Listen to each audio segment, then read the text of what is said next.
Good morning! Ayan. Mga idol, ito pong ating ibablog ngayon para sa ating mga baguhang mason na gustong matutong magmason.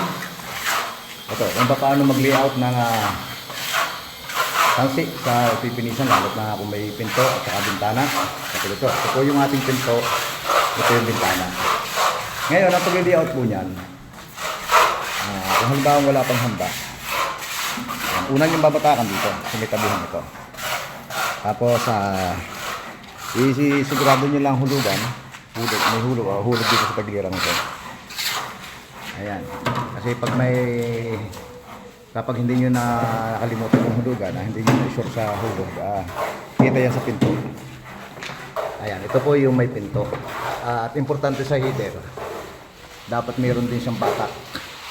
Yan, nakikita nyo yan sa header para pantay siya. Kasi pagka yan ay naghamba, nakikita po yan, nakikita ang mga resulting kapag wala sa tamang rating ang finish. Katulad nito sa may bintana naman, ito bali dalawa yung rating niya, ito yung para sa pinto, ito yung para sa bintana. Ayan. Ayan mga idol, huhulugan nyo ito. Ayan, ito yung ating bintana para dun sa ating mga beginners na mga gustong matutong mag-layout o mag-finish. Ito, dapat babatakan nyo dito sa may bintana para pag naghamba, pantay siya. Dapat siguraduhin nyo nasa hulog ito. Ito, pantay ito. Bali dalawa po yan, isang sa bintana, isa sa pinto. Hindi po yung wag po kayo magbabatak ng isa lang sa gitna. Mali po yung mali. Lalo dito sa Kusimano, babatakan nyo rin yan. Ito yung Kusimano ng bintana. Bali nahulilaan po yung ating hamba. Pero mas madaling maghamba kapag may finish na. Ayan. Kasi wala na kayong alalahaning huhulaan na baka yung layout nyo sa bintana o sa pinto ay tumama dito sa taas. Mas magandang maghamba kapag may finish na. Ayan. Katulad ng ginagawa natin ito. Ito yung pinakamatibay nating mason, si Sir Bernard Cavite.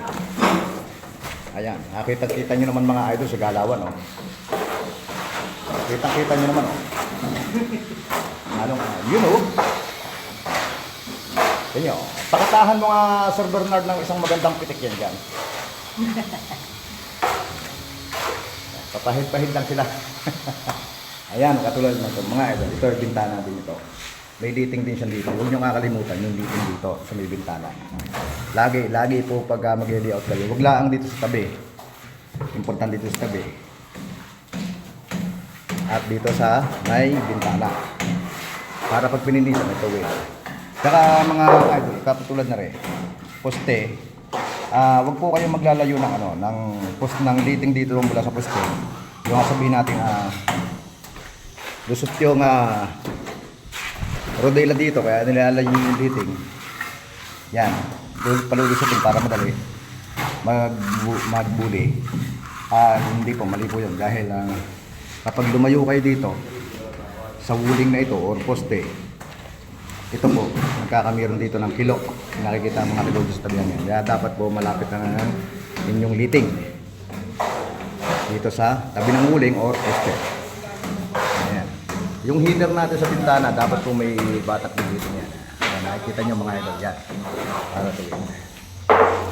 Ayan. Para sa ating mga beginners na gustong matutong mag-finish, ayan, ganyan lang yung layout ng ating simple lang, lalagay nyo lang sa hulog.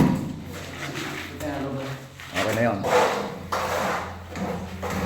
Pakita maaari nga pala mga idol ang ating mga kasama sa hanap buhay. Si Sir Charlie at si Jay. Ayun, hi fans. Ayan, nagpipinis na po tayo.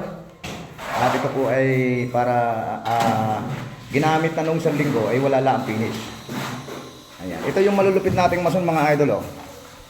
Si John Boy Romera. Ayan, ito yung kanilang mga pinipinisan. At ito yung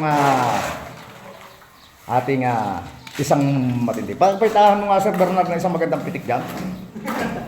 O para naman makita ng ating ibang mga mason, kamasonan, kung paano magpitik. Yan.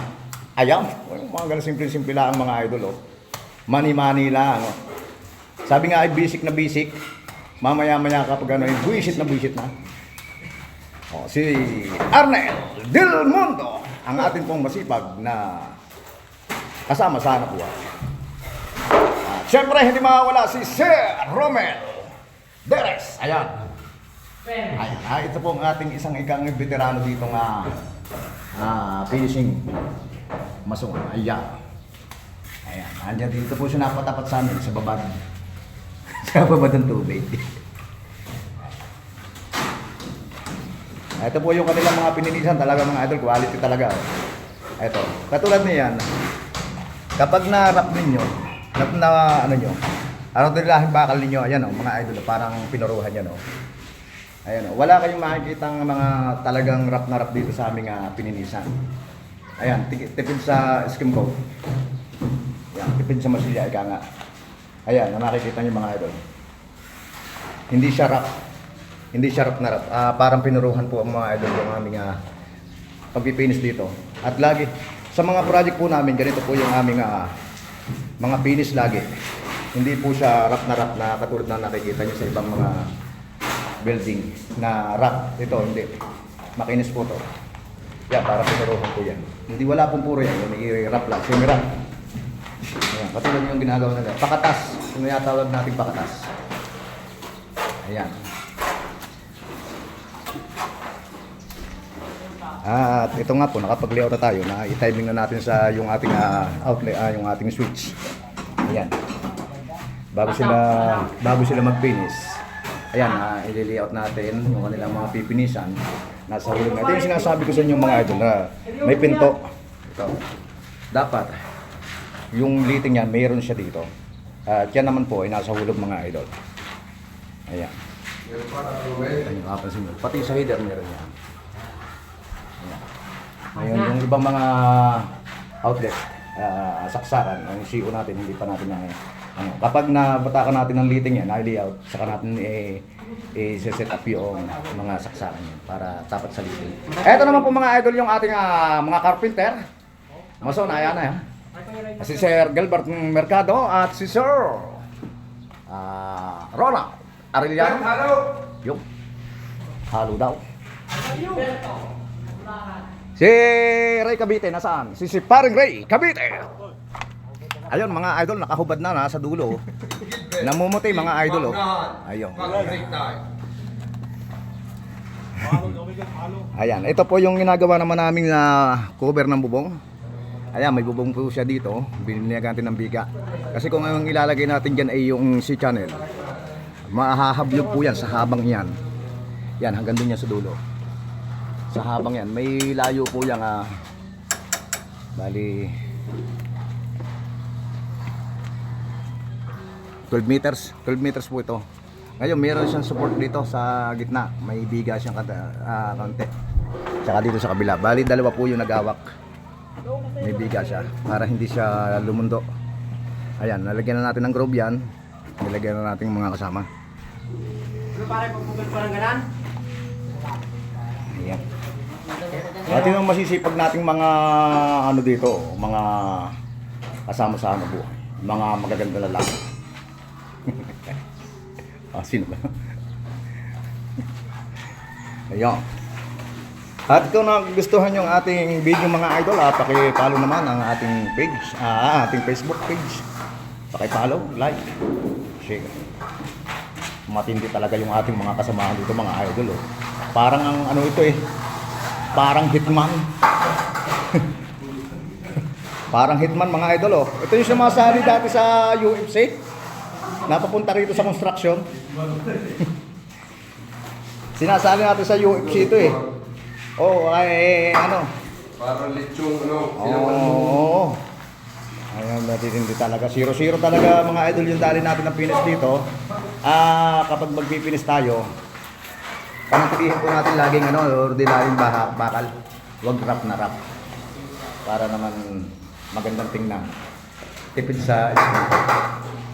Ayan, maraming salamat at mabuhay po tayo lahat.